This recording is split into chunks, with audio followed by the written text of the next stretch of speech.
আসসালামু আলাইকুম ওয়া রাহমাতুল্লাহি ওয়া বারাকাতুহু নাহমাদুহু ওয়া নুসাল্লি আলা রাসূলিল কারীম আম্মা বাদ আউযু বিল্লাহি মিনাশ শাইতানির রাজীম বিসমিল্লাহির রহমানির রহিম কুল ইন্নাস সালাতি ওয়া নুসুকি ওয়া মাহইয়ায়া ওয়া মামাতি লিল্লাহি রাব্বিল আলামিন ইন্নাল হামদুলিল্লাহ।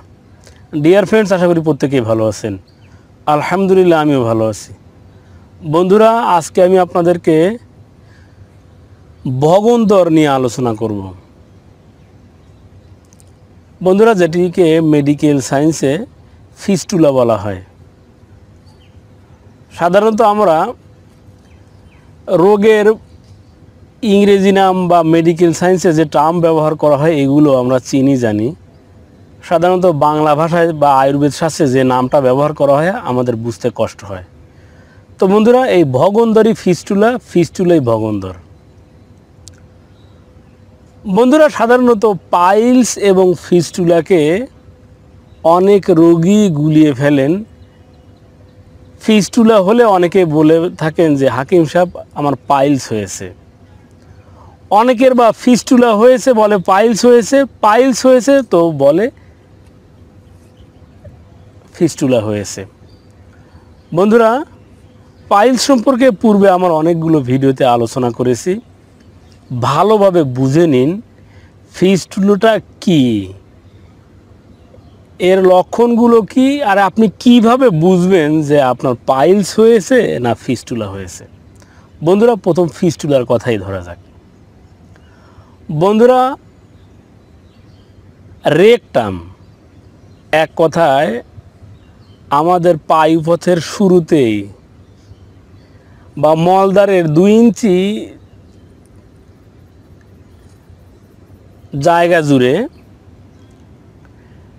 যে ব্রণের মতো উৎপন্ন হয়, আর এই ব্রণ একসময় ফেটে নালীর মতো হয়ে যায়, আর এই নালী অত্যন্ত মানে খুব ভীষণ ব্যথা হয়।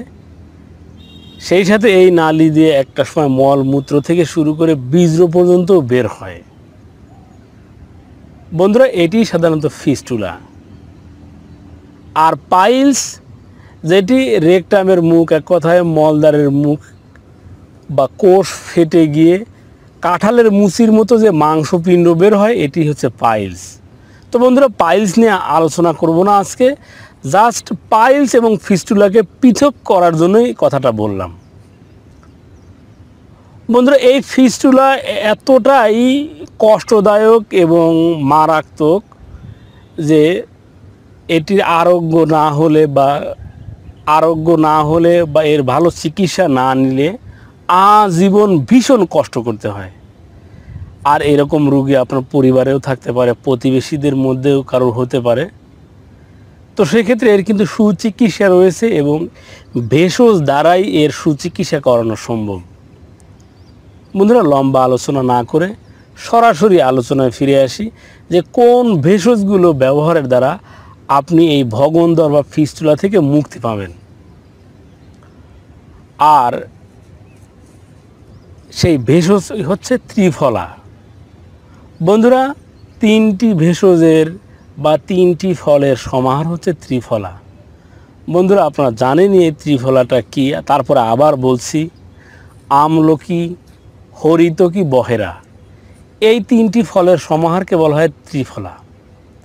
বন্ধুরা, এই ত্রিফলাকে পাউডার করে আপনি যদি 100 গ্রাম আমলকির পাউডার সংগ্রহ করে থাকেন, আপনাকে বহেরা এবং হরিতকিও 100 গ্রাম করে সংগ্রহ করতে হবে।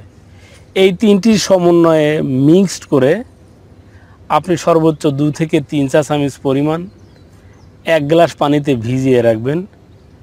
এটি আপনি রাত্রিতেও ভিজাতে পারেন, অথবা 2-4-5 ঘন্টা ভিজিয়ে রেখে পানিটা ছেঁকে নিয়ে যে ছোবরাটা হয় এটি ফেলে দিবেন।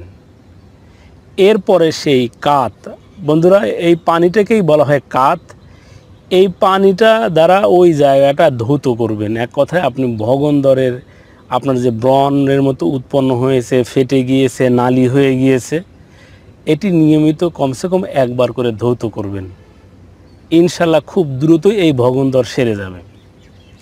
বন্ধুরা, সাথে যে কথাগুলো না বললেই নয়, কিছু সুপথ্য এবং কুপথ্য রয়েছে। ভগন্দর হলে সুপথ্য হলো সজিনা ডাঁটা, পুরাতন চাউল ভালোভাবে সিদ্ধ করে খাওয়া, এক কথায় ফলা জাতীয় এবং রসালো সবজিগুলোকে বেশি বেশি ভক্ষণ করা, এইগুলো হচ্ছে আপনার জন্য সুপথ্য।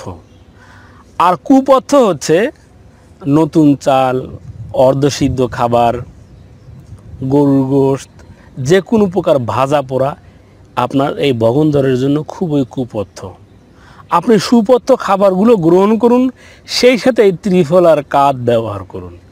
ইনশাল্লাহ খুব দ্রুতই আপনার এই ফিস্টুলা বা ভগন্দর সেরে যাবে ইনশাল্লাহ। বন্ধুরা, এই ছিল আমাদের আজকের আলোচ্য বিষয়। আমার আপনার চারপাশে যে সকল ভেষজগুলো ছড়িয়ে ছিটিয়ে রয়েছে, সেই সকল ভেষজের অন্তর্নিহিত ভেষজ গুণাবলী সম্পর্কে জানতে চোখ রাখুন আপনাদের প্রিয় ইউটিউব চ্যানেল অল টাইম ওকেতে। সেই সাথে আমাদের এই চ্যানেলটিকে সাবস্ক্রাইব করে আমাদের সাথেই থাকুন।